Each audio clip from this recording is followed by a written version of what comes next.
Welcome to my channel. My name is Sarah Emily, and today I want to share a story that is deeply personal, painful, and something I never thought I would go through, but I believe it is important to tell because maybe my experience can help someone else avoid the nightmare I faced when I first decided to book a dermatology appointment. I imagined a new beginning. I had always struggled with my skin, acne, scars, and discoloration that refused to fade no matter how many creams, serums, or treatments I felt trapped in a cycle of covering my face with makeup and avoiding cameras because I hated how I looked. Friends and family told me it was not that bad, but inside I was constantly battling insecurity and shame.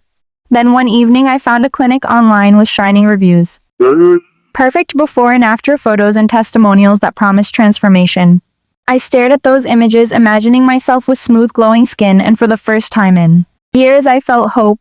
I convinced myself this was not about vanity but about confidence, about reclaiming parts of my life I had been too ashamed to live fully. When I entered the clinic for the first time, it looked modern and professional. The air smelled faintly of lavender. The receptionist greeted me with a smile, and perfect skin degrees and awards lined the walls, and everything about the place seemed to whisper, "You are safe here. You are making the right choice." When the dermatologist walked in, she wore a crisp white coat, her hair was neat, and her confidence filled the room. She shook my hand and asked what brought me in. I told her everything about my scars, the way they made me hide, the way I never felt good enough. She listened, and then she smiled and said, "You are the perfect candidate for a chemical peel. It will resurface your skin, reduce discoloration, and soften the scars. You will love the results." Those words landed like a promise I wanted so badly to believe. I had finally found the answer. I did not ask questions. She was the expert, and I was ready to trust her. We scheduled the procedure for the following week, and I left the clinic feeling lighter than I had in years. On the morning of the appointment, my stomach twisted with nerves, not because I doubted, but because I was excited. I imagined people noticing me differently at work. I pictured family photos where I no longer felt the need to hide in the back. I thought of walking into a room without wondering if everyone was staring at my scars. This was supposed to be my turning point. The clinic was quiet that day. I filled out forms again, carefully writing that I had sensitive skin, but no one asked about it or seemed to think it mattered. The doctor entered with the same calm assurance and told me not to worry. This was routine, safe, nothing more than a little tingling, maybe some burning, but afterward, she said my skin would be glowing. I lay back in the chair, my heart racing as she applied the chemical solution. At first it was cool, almost soothing, but quickly the sensation shifted to tingling and then to burning, sharp and deep like fire, spreading across my face. I told her it hurt. She glanced at me and said, "That is normal. Just the peel." Working. Her tone was casual, unconcerned. So I tried to endure. I told myself beauty is pain, that maybe transformation felt like this. Minutes stretched painfully until she finally wiped the solution away. I exhaled in relief, and she smiled as if everything was perfect. She handed me a mirror. I lifted it, expecting redness, something manageable, but what I saw made my stomach drop. My face was raw,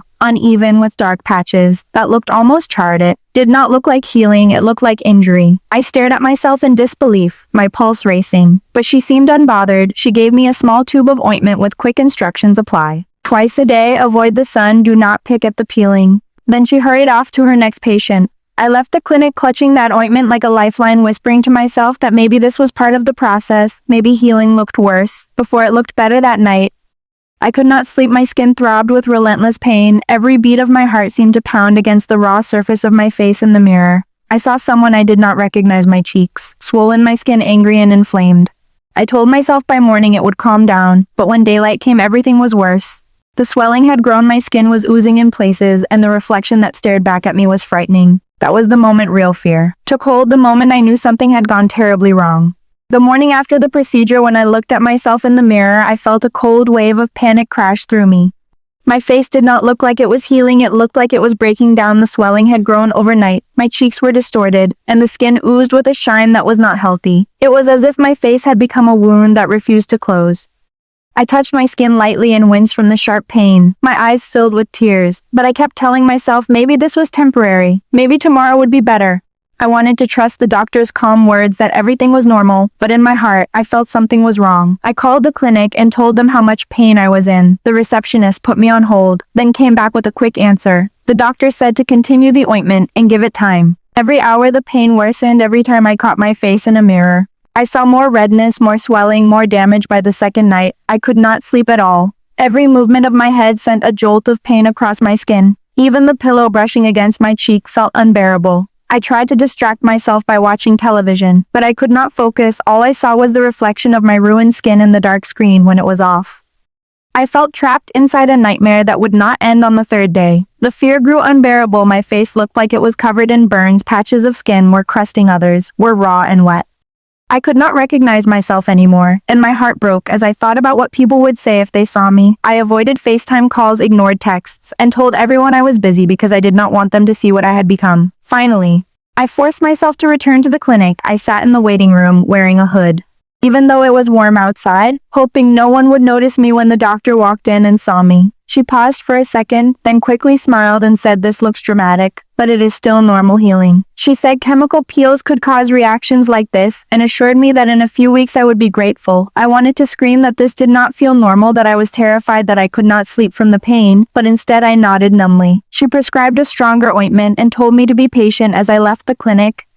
Tears streamed down my swollen face. I felt invisible, unheard, like my fear meant nothing to her at home. I stared at the new ointment in my hand, debating whether to trust her or not. Part of me wanted to throw it away. Part of me clung to her words, because if she was wrong, what did that mean for me? What if my face never healed? What if this damage was permanent? The days dragged by slowly, painfully. Every morning I woke up hoping to see improvement, and every morning the horror grew worse. The swelling spread down my jawline, my lips cracked from the tightness of my skin, and even my eyelids looked puffy. I covered mirrors in my apartment, but even without looking, I felt the weight of my ruined skin. Every time I moved, every time I touched my face with trembling fingers, I felt pain and despair. I tried searching online for chemical peel recovery stories, and while some mentioned redness and peeling, none looked like what I was going through. Their healing photos did not match my reflection, and that made me feel even more isolated. I began to fear leaving my apartment even for groceries, so I ordered everything online. I closed the blinds, avoided sunlight, and lived in the shadows, consumed by fear. I did not want neighbors or delivery people to glimpse my face and start whispering about what had happened to me.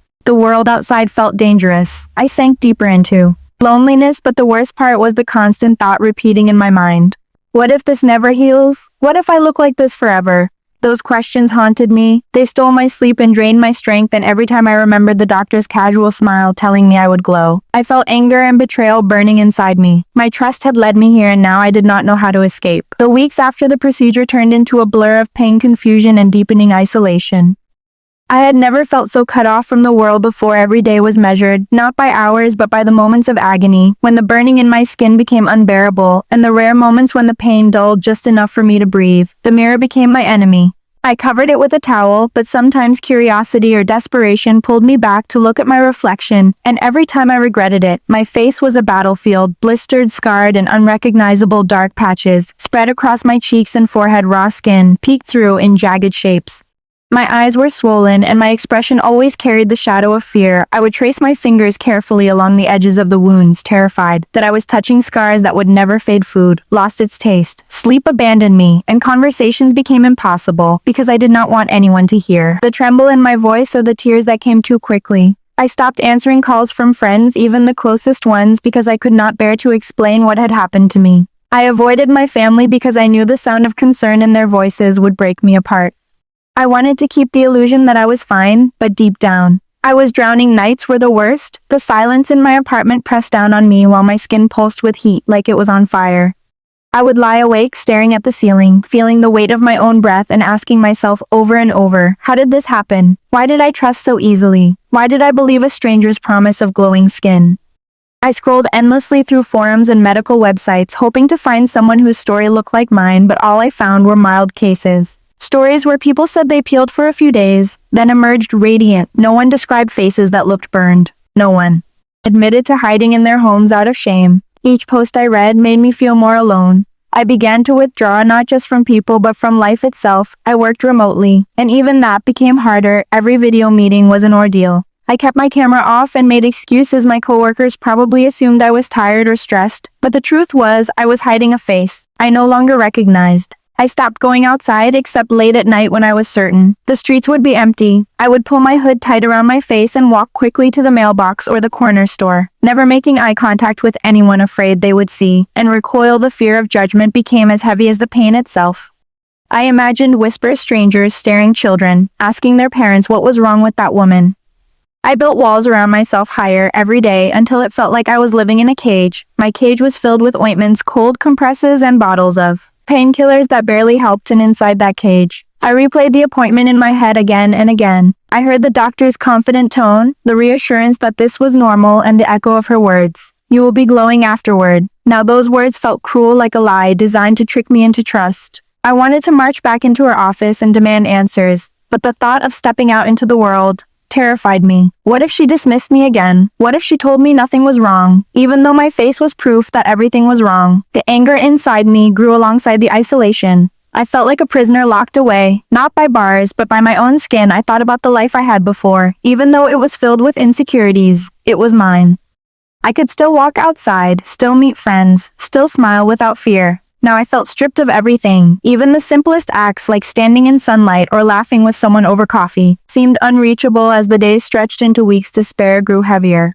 I started to wonder if this damage was permanent, if the face I once knew was gone forever. The thought was unbearable, and yet it followed me everywhere. Even in my sleep, I dreamed of mirrors shattering, of people pointing at me, of my skin peeling endlessly without end. Waking up from those dreams was not a relief, because reality was worse than the nightmare. I kept thinking, maybe if I had asked more questions, maybe if I had chosen a different doctor, maybe if I had been stronger, I could have avoided this pain. But regret changes nothing. It only eats away at you piece by piece until you are hollow. I did not know it yet, but my isolation was only the beginning, because the true fight for answers was still ahead. The longer the days dragged on, the more I realized I could not keep living in this prison of pain and silence. My body was exhausted from sleepless nights. My mind was collapsing under the weight of fear, and my spirit felt like it was fading away every morning. When I forced myself out of bed, the first thing I felt was the burning tightness of my skin. The second was dread. I no longer recognized my reflection, but even without mirrors, I carried the sensation of disfigurement everywhere with me. It was in the way my face throbbed when I bent over to tie my shoes.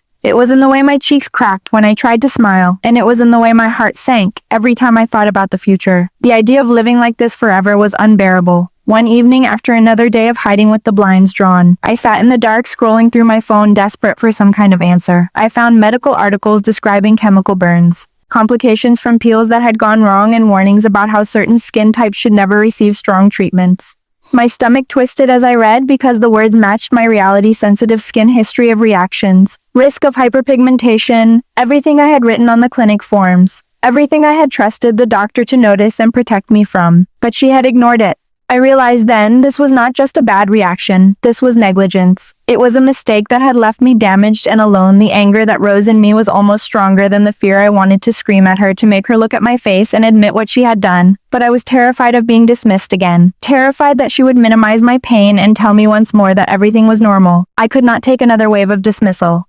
I needed someone who would actually see me. So I picked up the phone and called another dermatologist's office. My hands shook as I dialed the number. I half expected them to laugh at me or tell me they could not help, but instead the receptionist spoke kindly and scheduled me for an emergency consultation. The earliest they could see me was 3 days away. Those 3 days felt like an eternity, but the thought of finally finding answers kept me going. When the day came, I pulled my hood over my swollen face and forced myself out into the world. Every step felt heavy, like people were staring, even if they were not. My chest tightened with anxiety. As I entered the new clinic, the waiting room was smaller, quieter, and less polished than the first. But somehow that felt more comforting when the doctor finally walked in. He did not greet me with a rehearsed smile or a polished tone. He looked directly at my face, and his expression shifted instantly from neutrality to concern. That single look broke something inside me. I started crying before I could even speak. He handed me a tissue and let me gather myself before asking gently what happened. I told him everything, from the scars that led me to seek treatment to the chemical peel to the pain and swelling that had taken over my life. He listened without interrupting, then leaned closer to examine my skin. His tone was serious when he finally spoke. He told me what I had feared, but also what I needed to hear. My face had not reacted normally, because the peel had been too strong for my skin type and applied improperly. I was not healing, I was injured, chemically burned. He explained that recovery would be long, uncertain, and there was a risk of permanent scarring, but with proper care there was hope for improvement. I felt relief and devastation all at once. Relief that someone finally saw the truth, devastation at the confirmation that I had been harmed. His words made me tremble, because they meant my life had been altered by a mistake, a careless decision made by someone I trusted. I left his office with new medications and strict instructions to protect my skin from the sun, keep it moisturized, and monitor every change carefully. But more than the prescriptions, What I carried was validation. I was not crazy. I was not overreacting. I had been wronged yet, even with that validation. The fear did not leave me because every time I looked in the mirror, I saw damage that could last forever. I saw a face I did not know and wondered if I would ever feel normal again that night. I lay in bed staring at the ceiling, replaying everything from the moment I booked the first appointment to the moment the doctor applied the solution. I thought of my eagerness, my hope, my blind trust, and how it had all led here. My life before had not been perfect, but it had been mine. Now I felt like a stranger in my own skin, haunted by the possibility that my scars would define me for the rest of my life. The breaking point had come and passed, but I knew this was only the start of the fight ahead. In the days following my second consultation, I clung to the doctor's words like a lifeline. But even as his compassion gave me hope, the reality of living with this injury grew heavier each day. Because every time I looked in the mirror, I was reminded that recovery would not be quick or easy. It was a battle I would have to fight step by step with no guarantee of victory. Mornings where the hardest sunlight would slip through the curtains and strike my face with a burning sting, and I would rush to cover myself, afraid of making the damage worse. Sometimes I wrapped scarves around my head and wore wide hats, even inside my apartment, because the thought of another layer of injury terrified me. My daily routine became a strict regimen of ointments, cold compresses, and gentle cleansing, each step done slowly, carefully, as if one wrong move could undo any small progress I made. Yet despite my efforts, the pain persisted, and so did the swelling. Some days it was worse than before, as if my skin was reminding me that healing was not linear. I tried to distract myself with books, shows, or even music, but my mind always wandered back to the same place. The fear of permanence. The fear that no matter what I did, my reflection would always carry the scars of someone else's mistake, and that fear gnawed at me until simple tasks like cooking or answering emails felt impossible. My world shrank smaller and smaller until it was just me, the silence, and the echo of my thoughts. Anger simmered beneath that silence. Anger, not only at the doctor who had dismissed me, but also at myself for being too trusting. I wondered how I could have believed her so easily, how I could have ignored the warning signs inside me when my gut told me to ask more questions. But then another part of me argued that I should not have had to fight so hard to be protected, that the responsibility was not mine alone. I had put my trust in someone trained to care for people like me, and she had failed me. That realization hardened something in me. It sparked a fire that whispered I could not stay hidden forever, that I needed to push forward even if every step hurt. So I began journaling, writing out my fears, my regrets, and my anger, pouring everything onto paper so that it did not consume me entirely. Some nights I wrote until dawn, the words messy and broken, but honest. Each page became a quiet form of therapy, a way to process what had happened and who I was becoming through this ordeal. Slowly, I also started reaching out to people I had been avoiding at first, just one friend who I trusted deeply. I sent her a message explaining only a little, not ready to show her everything, but enough for her to know I was struggling. Her response came quickly, filled with care and patience, and that simple kindness broke through the loneliness I had wrapped myself in over time. I let her visit me. Though I kept the lights dim and my hood up, she did not push or stare. She just sat with me and listened. That presence reminded me I was not completely alone, even if the world outside still felt unbearable. Healing was not only about ointments and doctor visits. It was about allowing myself to connect again, to trust that not everyone would judge me. I began to hold on to these small moments of support as tightly as I held on to my medication schedule, because both were necessary for survival. Even though I was still terrified of my reflection, I started to believe there might be a way forward. I was scarred, but I was not broken. I had been silenced, but I still had a voice, and that voice would become more important than I realized, because the fight for answers and accountability had only just begun. The days turned into weeks, and while my skin showed small signs of improvement, the emotional wounds felt deeper than ever. Because every glance in the mirror reminded me of the doctor's carelessness, and every sting of pain reminded me that I was living with consequences I never chose. I had followed instructions, I had placed my trust where it should have been safe, and yet here I was, scarred, burned, and left to pick up the pieces alone. But slowly, as I processed everything through journaling, late-night thoughts, and tearful conversations with the one friend who stood by me, I began to sense a shift inside me. The shame that once silenced me was giving way to something else.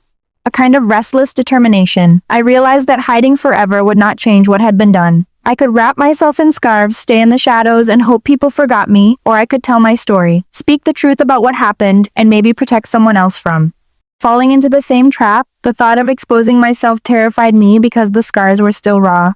My confidence shattered, and I feared the judgment of strangers. But then I asked myself, what was worse, silence or injustice? And the answer came clear. Silence was heavier. Silence was crushing me, more than the scars themselves. So one night, sitting at my desk with only the dim light of my lamp, I opened my laptop and created a new channel. A blank space, waiting for a voice to fill it. My hands trembled. As I typed the words, "Welcome to my channel. My name is Sarah Emily." I stared at the screen for a long time before recording anything, my heart pounding, as if I were about to step onto a stage in front of the whole world. But when I finally pressed record, the words poured out of me, raw, unpolished, and trembling. I spoke about how it started, about my insecurities, the scars I carried from teenage acne, the vulnerability that led me to seek help. The hope that I could finally feel comfortable in my skin. I described the clinic, the confident promises, the reassurances that lulled me into trust. And then I described the aftermath. The burning, the swelling, the dismissal, the isolation. I told the truth without filters, without excuses. And as I spoke, I felt a strange strength rising in me, like every word was pulling me out of the darkness I had been trapped in. By the time I stopped recording, I was exhausted but lighter than I had felt in weeks. My story was out there, even if no one saw it yet. I uploaded the video with hesitation. Part of me tempted to delete it immediately, but I let it stay. I told myself even if one person heard it and thought twice before trusting the wrong doctor, then it mattered. I went to bed terrified of what the morning would bring, and when I woke up to check the channel, my heart raced. There were only a handful of views, but there were also comments, real people, typing words. Like, "I am so sorry this happened to you, thank you for sharing. I had a similar experience, you are not alone." Those words hit me harder than I expected. I sat there staring at the screen with tears in my eyes because for the first time since the nightmare began, I felt seen, truly seen, not dismissed, not silenced, but understood. That connection sparked something in me stronger than fear. I realized my voice could matter. My scars did not have to be the end of my story. They could be the beginning of something new, and though the pain was still with me, the decision to speak out gave it purpose. I was no longer just a victim hiding in the dark. I was someone fighting back with words, one story at a time.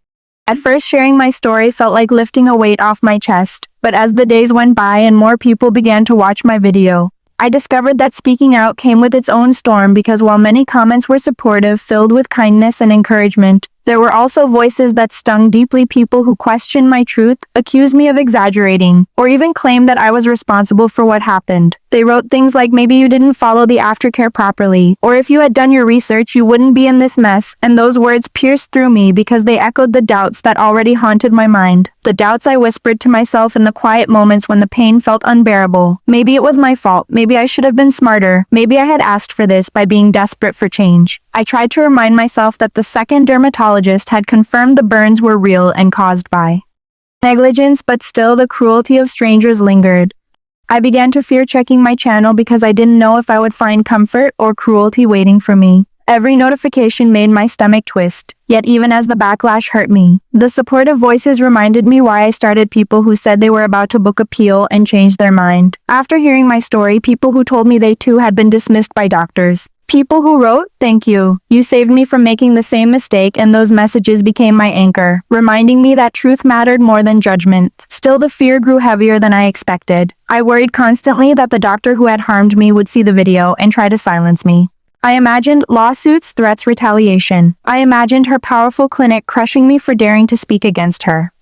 I lost sleep, imagining all the ways I could be punished for telling the truth. My chest tightened with anxiety every time I heard a knock at the door or received an unknown call. Part of me wanted to delete everything, disappear back into silence. But another part of me stubbornly refused. I had lived in silence long enough. Hiding had nearly destroyed me, and I could not go back, so I tried to build strength around myself piece by piece. I reminded myself that what I said was my truth. I kept every medical note, every prescription, every photo of my burned face as proof. I began reading about patient rights, about malpractice, about the importance of informed consent, and each article I read reminded me that I was not crazy, not dramatic, not inventing my pain. I was someone who had been wronged and who had the right to speak about it. But the fear did not vanish easily. It clung to me in public spaces. When I pulled my hood low over my face, it whispered in my mind when I tried to sleep. It even followed me into my dreams where I would see the doctor smiling while I burned. No matter how hard I tried, the fear lived with me yet. In that fear, I also found a strange kind of courage, because surviving each day with the weight of both scars and judgment proved to me that I was stronger than I believed. Maybe I could not silence the critics.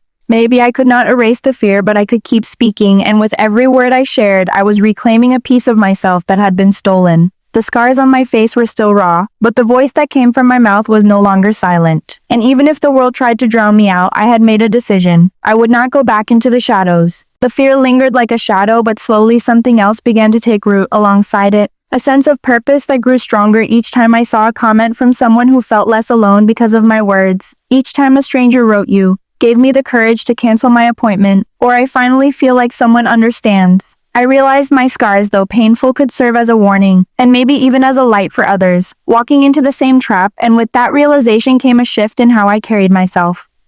I was no longer speaking only for me, I was speaking for all the people who had been dismissed, ignored, or harmed by those they trusted. The weight of my scars began to feel different. They were not just marks of pain, they were proof of survival, and slowly, I started to step out of hiding, not all at once, not with the confidence I once dreamed of, but with small cautious steps. I began to leave the house during the day, rather than only in the dark. I wore hats and scarves still, but I no longer felt like I was running from the world. Instead, I felt like I was reclaiming it piece by piece.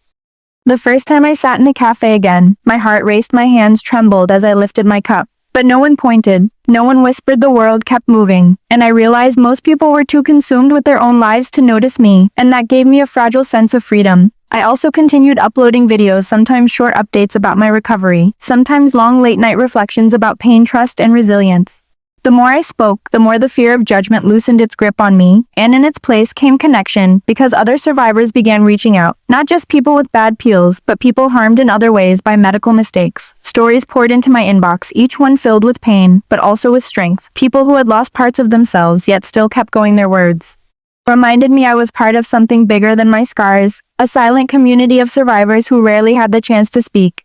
And I wanted to give them space on my channel to be heard, so I started reading their letters, sharing their words with permission, and slowly my story became our story, a collection of voices that said, we are here, we are hurt, and we will not be silenced.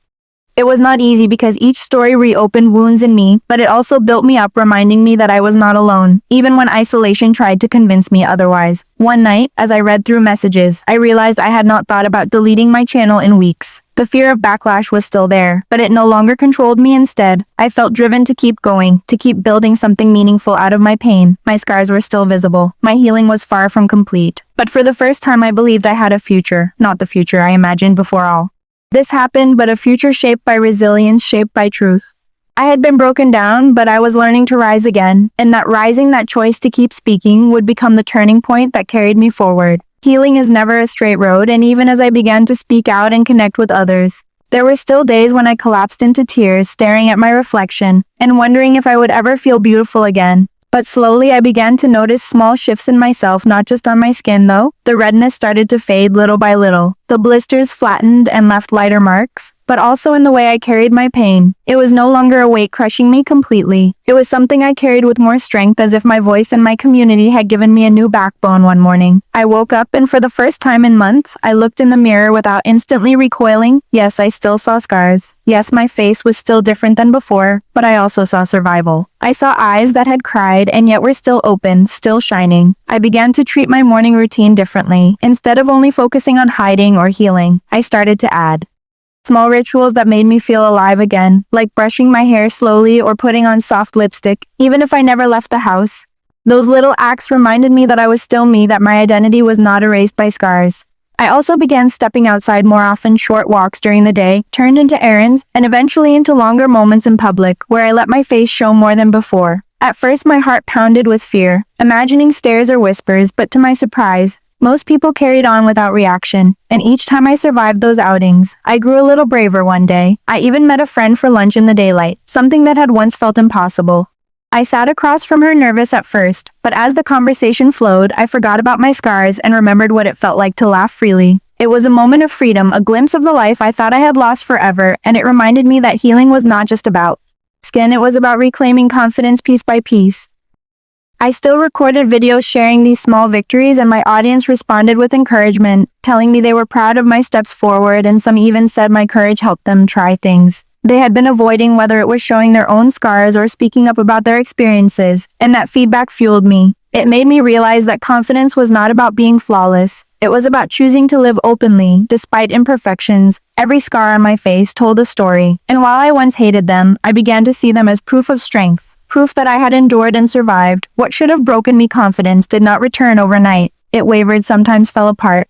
but each time I picked it back up and held it closer until it became a part of me again. Not the same confidence I had before, but a new one, tougher, more honest and rooted, not in appearance, but in resilience.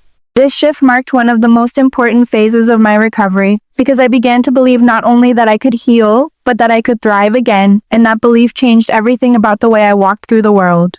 As I look back on everything I have been through, the pain, the fear, the shame, and the long nights of isolation, I realize that my scars tell a story much bigger than just one mistake by one doctor. They tell the story of survival, resilience, and the power of speaking out, because what was once only pain has now become a platform for change and connection. I still live with reminders of what happened when I wake up in the morning and see the marks on my skin. I still feel the sting of anger sometimes, the ache of regret, but alongside those feelings there is now something stronger. There is pride. Pride that I did not let the silence consume me, pride that I chose to speak even when my voice shook, pride that I turned my deepest wound into a message that reached others who needed to hear it today. My life is not perfect and my healing is still ongoing, but I am no longer the woman who hid in her apartment afraid of mirrors and terrified of sunlight. I am no longer just a victim of a careless procedure. I am someone who fought back in the only way I could, by sharing my truth and by refusing to disappear. And so to everyone who has walked with me through this story, thank you for listening. Thank you for reminding me that scars do not define the soul and that no matter how deep the hurt, there is always a way to rise again. If you are watching this and carrying your own scars, whether physical or invisible, know this. You are not alone. Your pain is real, your voice matters, and you deserve to be heard. Do not let anyone dismiss your suffering or convince you it is not important. Stand in your truth, even if it trembles, because every story told is a light for someone still trapped in the dark. And as for me, I will keep telling my story, not because it erases the pain, but because it gives the pain purpose. Welcome to my channel. My name is Sarah Emily, and this has been my journey from trust to betrayal, from silence to strength, from fear to resilience.